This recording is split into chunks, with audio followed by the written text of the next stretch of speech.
Hello, I'm Paul Behrman, and this is Talking About The Who, a new podcast dedicated to that nice rock and roll band from Shepherd's Bush, London.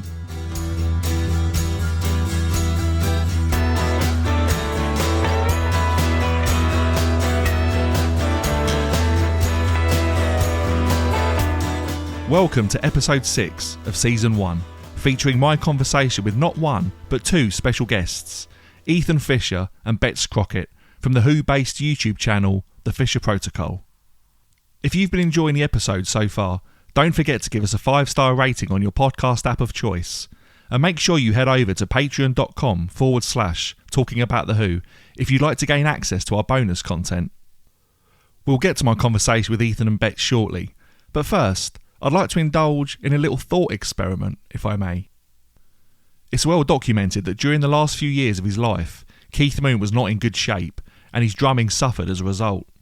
Having said that, one listen to the title track from the 1978 album Who Are You shows that he could still be the best Keith Moon type drummer in the world on occasion. But then there's the Kilburn concert from December 1977, filmed for the Kids Are Alright movie, but not released until 2008. We can see with our own eyes that Keith is struggling, and is certainly not the drummer he once was. The opening blast of I Can't Explain is still full of passionate energy, although this is mostly down to Roger and Pete in spite of Keith. But even though Keith is a shadow of his former self, a subpar Who performance is still miles better than most other bands at their best. We'll obviously never know what would have happened with The Who if Keith had lived. Based on our understanding of the way he lived his life, maybe it was somewhat inevitable that he wasn't long for this world, even if he hadn't died when he did. But let's also look at the fact that during the last few weeks of his life, Keith was making an effort to sort himself out and curb his alcoholism and drug dependency. He lived for playing with The Who, but his drumming wasn't up to scratch during the initial Who Are You album sessions in late 77, and no one was ever sure if he was going to turn up to the studio on time. Pete told him in no uncertain terms that he needed to buck his ideas up or he'd be out of the band. Keith seemed to take this on board, and his drumming subsequently improved. He managed to successfully record all of his parts for the album within 10 days in the spring of 78, with the aforementioned title track showing that the old magic wasn't too far from the surface. But there was also a refreshing sense of discipline in some of his performances, particularly on the song 905. Yes, he is completely absent from Music Must Change, due to his struggle with the 6/8 time signature.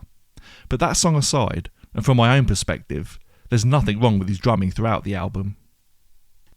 3 months after Keith's death, The Who employed Kenney Jones, formerly of the Small Faces, as their new drummer. Kenney was certainly a steady, disciplined player himself, but also more than capable of his own flourishes on the kit when necessary. But what if Keith had lived? We know he was capable of showing flashes of the drummer he once was, and that he could also put in a disciplined performance when called upon. What would this have meant for The Who going forward if he lived, put a stop to his drinking and drug use, and managed to maintain a healthier lifestyle? Can we consider the possibility that if Keith had lived, got himself in shape, and continued to play with The Who, there's a chance that his drumming may have evolved into a more conventional style, disciplined but with the occasional flourish, a style not unlike that of Kenney Jones? How much difference would there have been between The Who of the 1980s with Keith to what we actually got with Kenney? We can only guess if The Who would have continued touring with Keith beyond 1978, and there's a chance that they might have split up anyway. But as a thought experiment, let's imagine that Keith survived, remained The Who's drummer, and, at the very least, the band continued to record. Let's also throw some songs from the first post-Keith album, Face Dances, into the mix, but imagine them with Keith on drums. You Better You Bet, for example, has a similar tempo to Who Are You from the last album, and it could be argued is not too dissimilar in style either. Therefore, in theory, You Better You Bet could have suited The Who with a healthier, sober Keith behind the kit. Let's look at another song from Face Dances, Cash Cash, and match that up with another song from the Who Are You album, Guitar and Pen. Again, similar in tempo, and in certain places, not too dissimilar in style. And then there's the song You from Face Dances. If we compare the verses in that song to the verses in Dr. Jimmy from Quadrophenia, then, again, we've got two songs that aren't a million miles away from each other. This idea doesn't work for everything on Face Dances, mind you. Are there any Keith era songs that we can match up with Don't Let Go the Coat, or How Can You Do It Alone, for example. And if we consider The Quiet One, Kenney's drumming on that is as far removed from Keith Moon as it's possible to get. Therefore, my thought experiment is flawed, and in so many ways, but I thought it was an idea worth exploring nonetheless. Ultimately, we'll never know what would have happened if Keith had lived. For all we know, Pete may have decided that The Who needed to go completely against the grain and go back to their trad jazz roots. Music must change. No thanks, Pete. For what it's worth, I'm quite fond of face dances. It is weak in places, and it seriously lacks an edge, but overall I enjoy it. I still haven't familiarised myself with It's Hard, but I'll get there one day. There's more talk about Keith's drumming, as well as other Who-related topics, in the conversation you're about to hear with my two special guests for this episode, Ethan Fisher and Bets Crockett from the Fisher Protocol. So what is the Fisher Protocol? The Fisher Protocol is a YouTube channel dedicated to The Who, hosted by Ethan and Bets, along with Tom, and it's been running since 2020. As well as discussions on Who albums, they've also featured analysis on various solo albums, including Keith's Two Sides of the Moon. Other videos include a conversation on whether it was actually Keith who played drums on Slip Kid, the top 10 best and worst Who covers, and a look at The Who's music in TV and film. They've also released various interviews with such guests as Joe McMichael, co-author of The Who Concert File, Mark Wilkerson, author of Who Are You? The Life of Pete Townsend, and the recently released Hollywood Dream, The Thunderclap Newman Story, and writer and photographer Matt Kent, who will be our special guest in the next episode. My conversation with Ethan and Bets was recorded remotely in December, and I'm already looking forward to getting a chance to speak with them again. And you'll be able to hear more of our chat in a bonus episode, available to our higher tier supporters at patreon.com/talking about the Who. And so, without any further ado, here's my conversation with Ethan Fisher and Bets Crockett from the Fisher Protocol.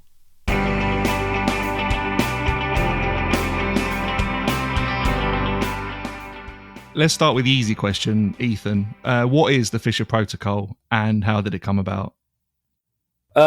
Well, my name is Ethan Fisher. So I always wanted to do a podcast. I'm a big listener of TV podcasts mostly, right? And I'm like, I can do that, but I always had confidence issues if it's something people would want to listen to or whatever. But I wanted it to be like things that I liked. But the only thing I ever felt really comfortable talking about at length, where I felt like I had any kind of stance just from a confidence point of view, is The Who. I could never think of the name because I didn't want it to be about The Who. I wanted it to be about a bunch of other stuff, and The Who would find its way in sometimes. So I was watching my favorite television program of all time. It's called The Leftovers. And in the show, they bring up this old 80s nuclear deterrent started by a man named Roger Fisher called the Fisher Protocol. And since my last name is Fisher and it had to do with my favorite show, The Leftovers, I called it the Fisher Protocol. So the first episode I did was not about The Who at all. It was actually about Florence and the Machine, which is like my second or third favorite band, with a friend of mine that came on. And it became pretty apparent to me that for me to talk about something, it was going to have to be The Who. So, I called my friend Tom, I Facebook messaged him, and I asked him if he wanted to do it, and he said yes. And every episode about that since then has been kind of very much Who focused. I just never started a channel with a name that had The Who in it, which was probably a mistake.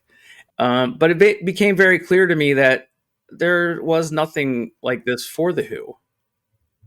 It just seemed absolutely ridiculous to me. Now, I haven't looked to see if they're and before I say anything, I do want to say, and if anyone's watched the show, they've heard this a million times, I love the other bands I'm going to talk smack about here.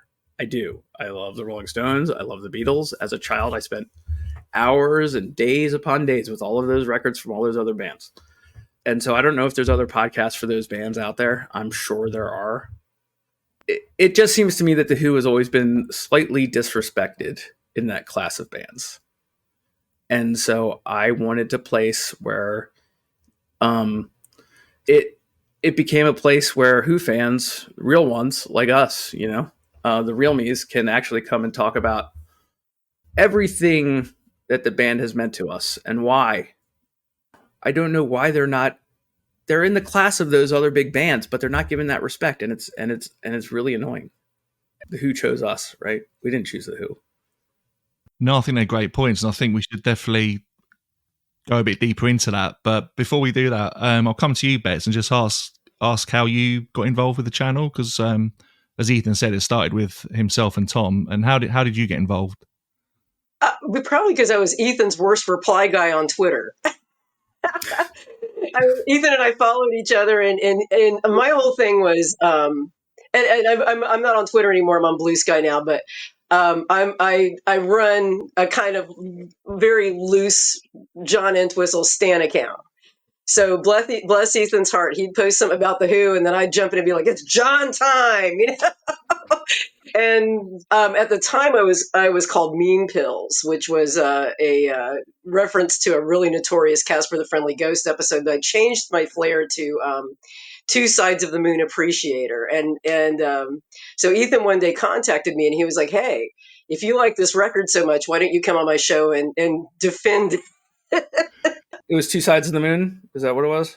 Yeah, Two Sides of the Moon Appreciator, and you were like, "Well, if you appreciate it, come on my show and defend it." And I was like, I don't really like it that much, Ethan, but sure. And so that was originally, I think Ethan was kind of punishing me by making me listen to it.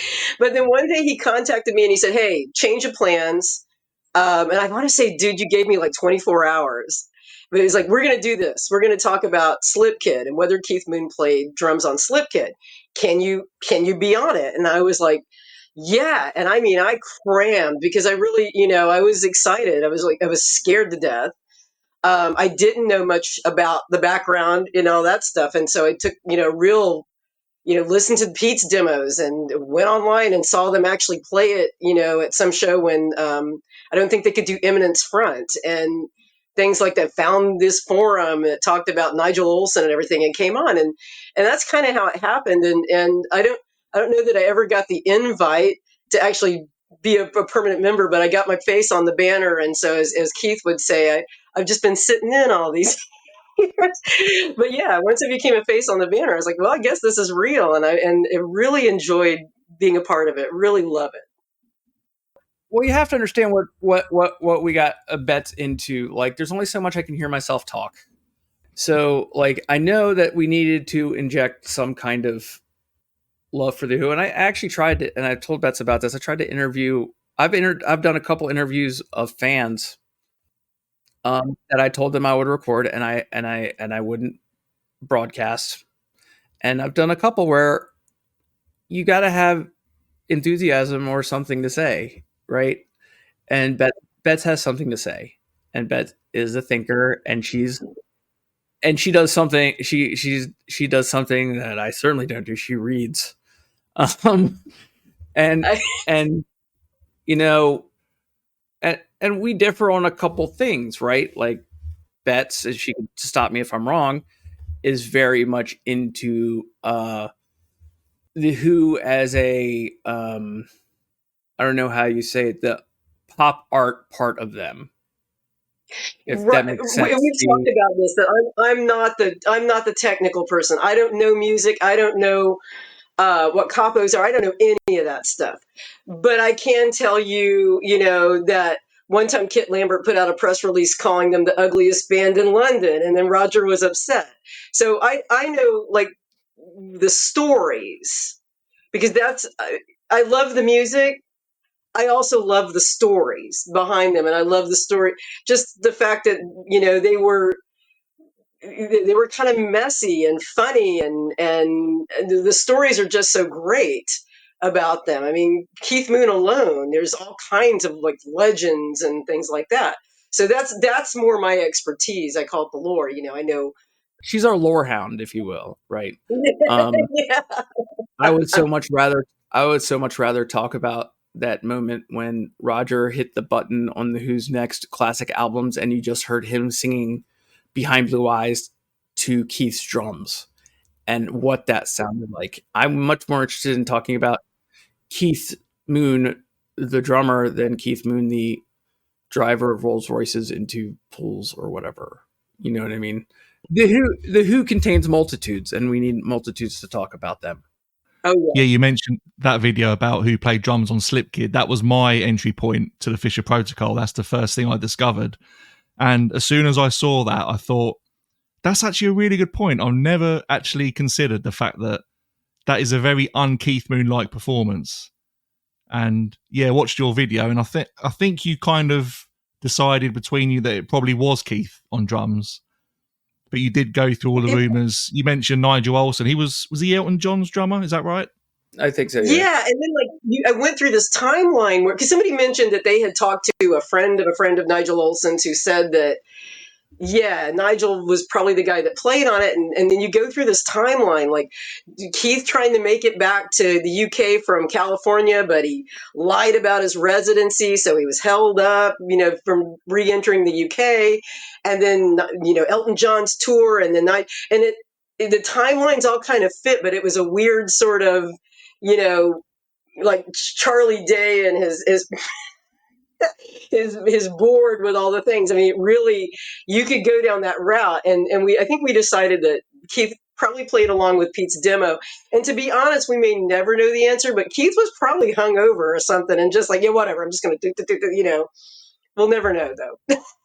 Well, okay. So here's the thing about that video. Okay. I was experimenting with doing something bigger with the channel, and I decided to experiment with things I had seen other channels do, which is slightly negative headlines, which always struck me as shitty. Okay. Because I don't like it. They're gotcha headlines, right? So I don't believe for a second, ever, I never believed even for a second that Keith Moon didn't play on Slip Kid. And I still don't. And you could show me a videotape of Nigel Olsson playing drums on Slip Kid, and I would call you a liar. No matter what. Okay. That's just not Yeah. how I go with Who stuff. That's how I choose. I don't choose to think of the Who as a band that would overdub a live album per se. But we all know that is not true. Or any album. But I wanted to try this. Who played the drums on Slip Kid? Not Keith Moon and Slip Kid. Just the headline, Who played the drums on Slip Kid? It is by far the biggest video on the channel. We don't regularly crack between like 400 or 500 views, right? It's not a lot, right? There's 12,000 views on that video. So, and the second one is not my 10 best Who covers, but the 10 worst Who covers at 4,000. So it became very clear that the negative stuff works, and that's not what I'm going to be doing either way. It just didn't feel good about it. But it was just an experiment to see if a weird A/B test, if you will, if you catch more flies with vinegar than honey. Yeah, I mean, I totally agree that the negative stuff is what people kind of get drawn to on YouTube. But the thing about Keith Moon no one ever talks about is that when he wanted to be, he could be a very disciplined drummer. So I think of a song like 905 from Who Are You? And I'm sure I read in a magazine, I think a drum magazine in the early 90s or something, that there was an interview with John Entwistle when he said he deliberately said to Keith Moon, it has to sound like this. It has to be very straightforward. And it is a very straightforward part. And Keith was capable of that when he wanted to be, which is what made me, interested in the question if he played on Slip Kid. But I think he could be quite disciplined when he wanted to be. And even an album like The Who Sellout, okay, if you take away I Can See for Miles, we'll put that to one side. But everything else on there, I'd argue, is quite disciplined and quite straightforward for Keith Moon. I mean, you don't even really get to like Moon, right? Until like Who's Next parts, I think. I mean, you hear some stuff here and there, and the very early stuff, like the Ox or, Dogs Too, or whatever, live things, right? But like for the studio stuff, for Sellout, and for a bunch of A Quick One, and for Tommy, it's all very, very disciplined, I think. In fact, it's like the reason why some of Tommy always hits me just a little wrong because of the acousticness of it and what you want to hear from the Who, Yeah, going back to Keith, I've got this theory. I don't know if Keith had stayed alive and the Who had carried on and he'd carried on as their drummer, is there a chance he could have ended up sounding more like Kenney Jones? That's an interesting question. When I saw them in 2022, and I was with my friend Paul, who's a drummer, and we sat up after that show really late at night talking. And Paul was of the opinion that he was like, at some point you slow down. You can't physically maintain that level of intensity. And we had that conversation. Would Keith have slowed down? Would Keith have been a much more conventional drummer like Kenney, who I think Kenney is fantastic, and I just want to say that.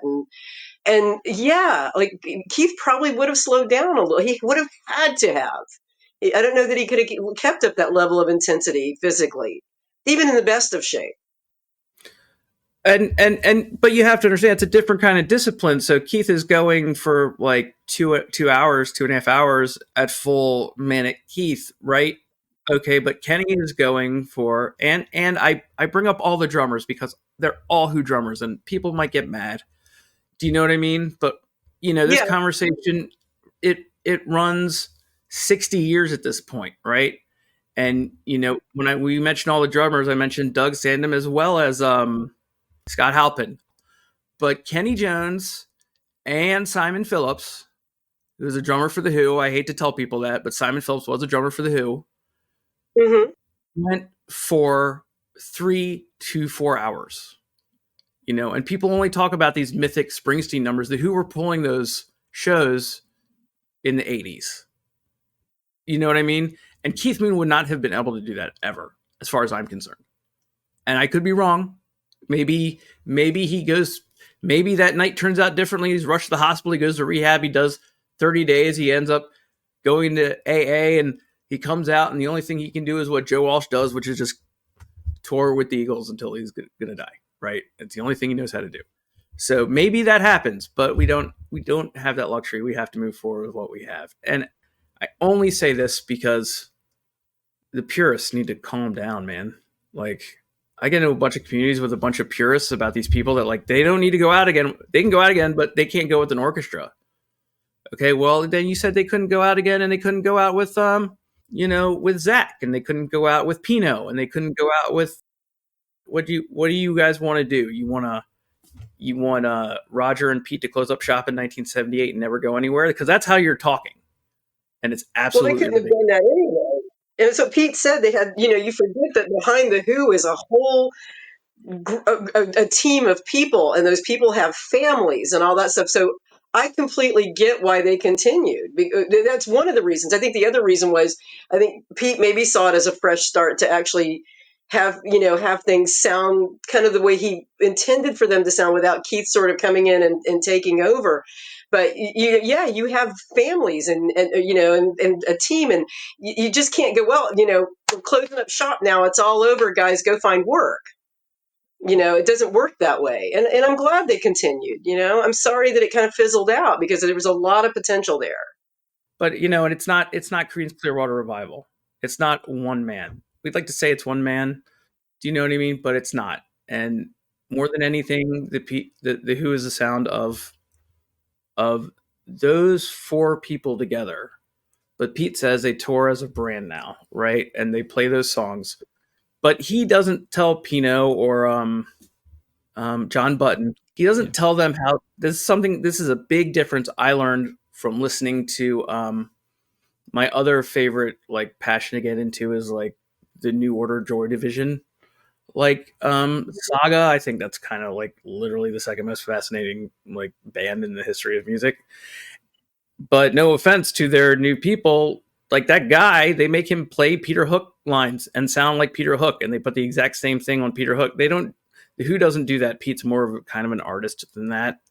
He wants other artists to flourish.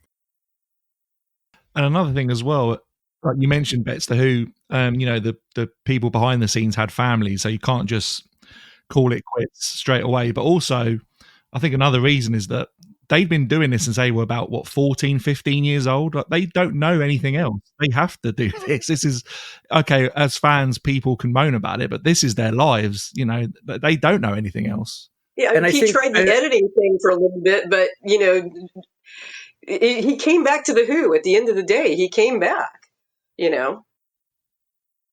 keeps coming back. And people can, shit talk John for making them come back in the 80s because of whatever money issue. But, Pete likes to put that on there, but he was having fun. He enjoyed it. Oh, of course. Until he impaled his hand, it's probably all fun and games till you. It's all fun and games. You get a whammy bar in the face, I guess. So Pete announced recently that he's looking to do something with Roger in 2025. Have either of you got any hopes or expectations of what that might be? Is there anything particularly you really want to see them do? Video game. I want to see Call of Duty, and I want to see a side quest where you got to get Keith out of jail. And no, I didn't. No, no. To be honest with you, if it's a tour, and this is going to be probably an unpopular opinion. I don't mind the orchestra. I'm fine with the orchestra, but I would. This is what I would like. I would like to see them. Just the two of them, maybe, Jody on percussion or something, but just a really stripped down, almost like Who Unplugged. Roger and Pete play some songs and talk. Just have, you're going to save your eardrums. It's not going to be too physically demanding, but just play and talk. And, you guys you've got this shared history. You've got 60 plus, more than 60 years, of being together and going through all of these experiences, and, play songs and just talk to each other and talk to us and just have fun with it. It's do your victory lap, guys. Do your victory lap. You don't have to, you don't have to hit us with both barrels anymore. It's cool. We just want to be there in the room vibing with you guys. And that's what I would like to see. I love when Pete talks and does his thing. I love when I saw Roger was answering questions. Of course, a lot of times it's just the airing of the grievances against John. John did this and John did that and John destroyed my hearing. But yeah, that's what I want. If you guys are going to go out on the road, let's just have fun and let's be slack and make mistakes if you want. No one cares. Let's just hang out together and be part of it. That's what I want. What about you, Ethan? I would add that, there was this, I guess it's this Live at Gotham, whatever, where, Roger Daltrey plays guitar and sings Real Good Looking Boy. You know what I mean? Mm-hmm. Like, I want what Betts wants. I want Unplugged, man. Smaller venue. I want maybe a deep cut or two. We know what you have to play. We've seen this dance, I don't know how many times. Every tour, we're going to play something different. We're going to play deeper cuts. You know what I mean? In Philly, I guess, in 2000, whatever, Who Hits 50 tour. I went with one of her first two friends, Sarah, and she, and we saw a quick one while he's away. Okay. I don't remember how it sounded like. I can't remember what it sounded like. I just know that they played it. And guess what? That's not great. You know what I mean? So when they try to do that just to appease people, I don't think I don't think that's the way to go. We don't need you to do things that aren't you anymore. The quick one while they're away is not them anymore. What is them is like Pete with an SJ200, right?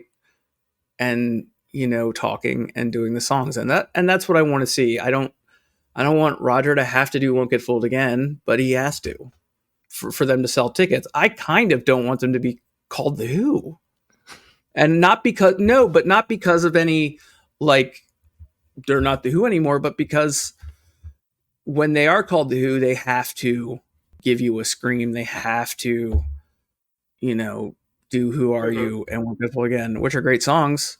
But I mean, those, because they're good songs, they work just as well acoustically. Okay. Like Pete doing Who Are You with like the orchestra and the acoustic thing at Rogers 94 Carnegie Hall shows or whatever. That's one of my favorite Who Are Yous. Right. So the songs can work like that. But if you call it an evening with Pete Townsend and Roger Daltrey and it's $1,000 a ticket, you're going to fill up the theater. you're going to make your money. I'm willing to, sell this house to go, obviously, right? I'm not, but there are people that are. And so they're going to Yeah.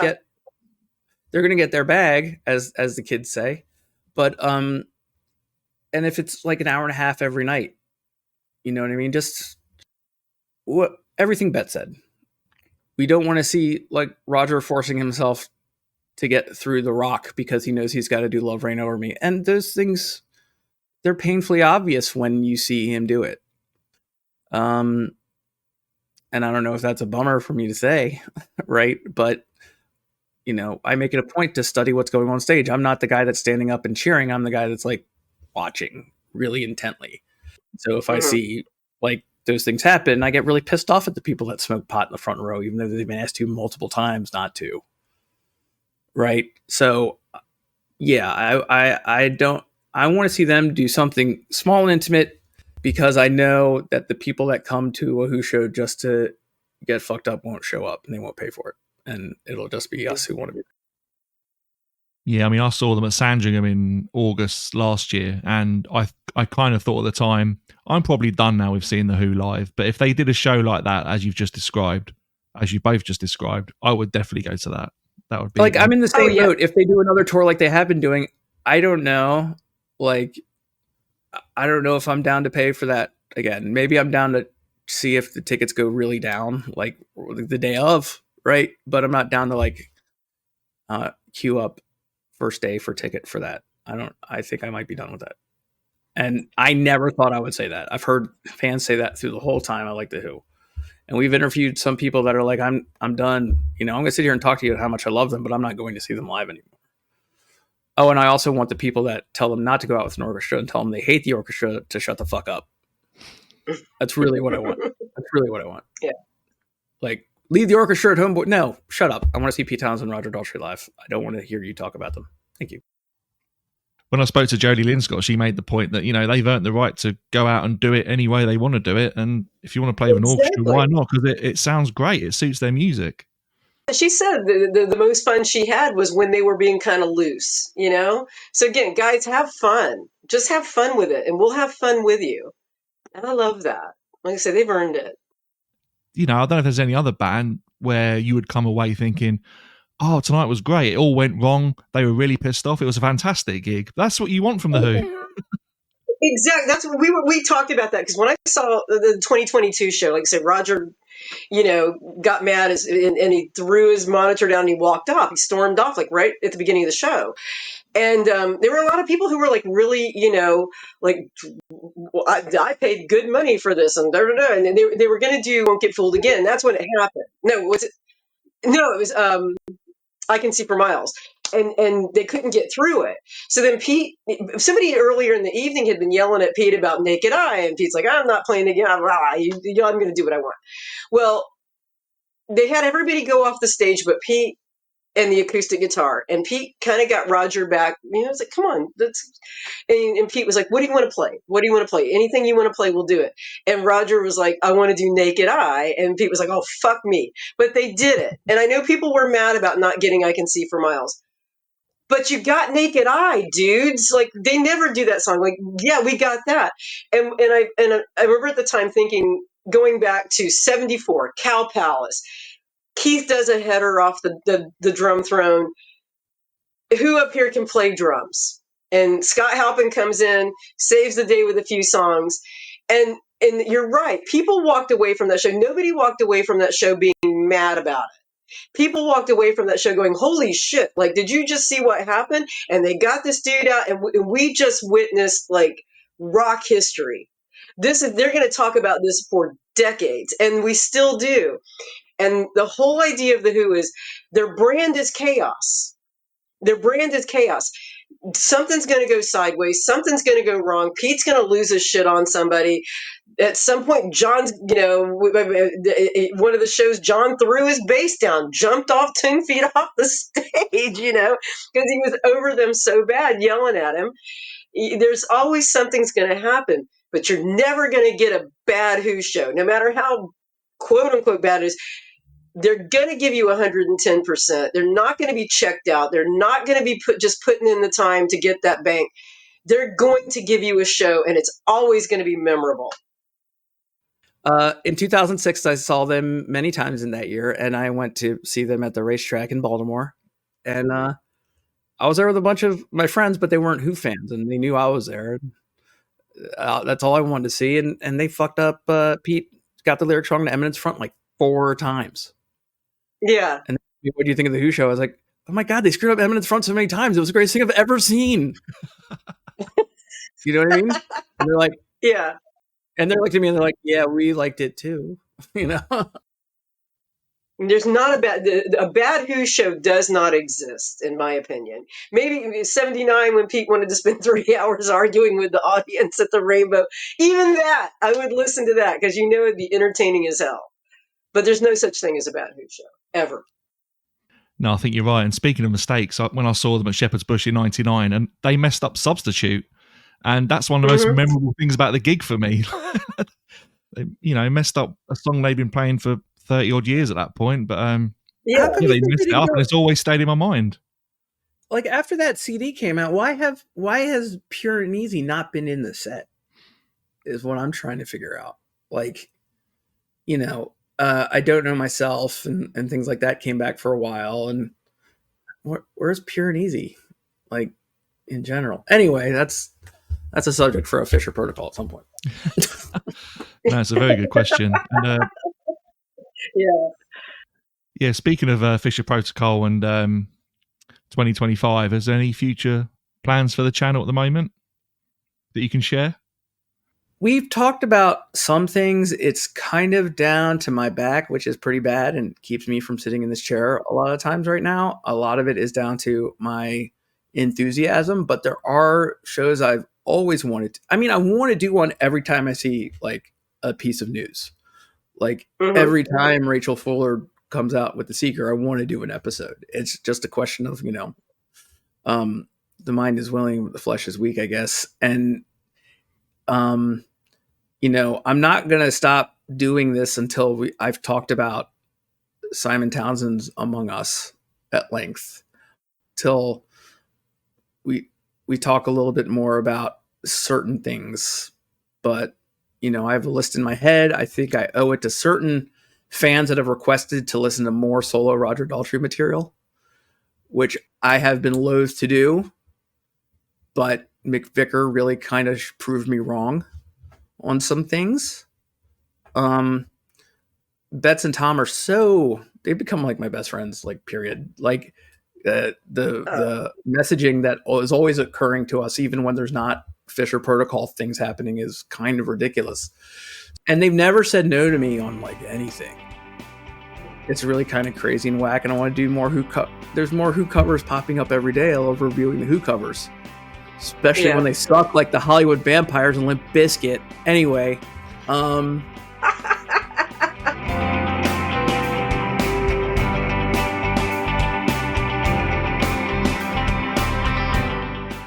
And there we have it, my conversation with Ethan and Betts from the Fisher Protocol. I had an absolute blast nerding out about the Who with those guys. And if you're a Who fan and haven't done so already, you really need to go and check out their channel and subscribe. You'll find the link in the show notes. And at the time of recording, they've got 900 subscribers. So let's do our bit to help them get to 1,000. They really do produce quality Who-related content, and I hope there's much more to come from them.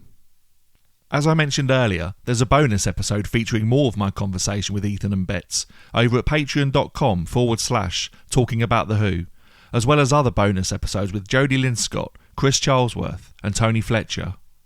As a higher tier supporter donating £3 or $3 a month, you can have access to these episodes, and we'll continue to produce more bonus content throughout the remainder of Season 1 and beyond.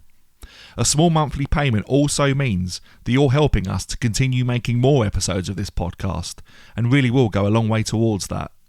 Patreon.com/talking about the Who. If you'd like to support us with a one-off donation, go to buymeacoffee.com/talking about the Who. If you'd prefer to support us in a non-financial way, please consider giving us a 5-star rating on the app you use to listen to us and help us reach a wider audience. You'll also find us on Facebook, Instagram and Bluesky. And that's it for this episode. I'll be back in 2 weeks' time, where my special guest will be author, photographer and Naked Eye fanzine creator Matt Kent. Until then, thank you for listening, look after yourselves, and as Roger Daltrey always says, be lucky. Goodbye.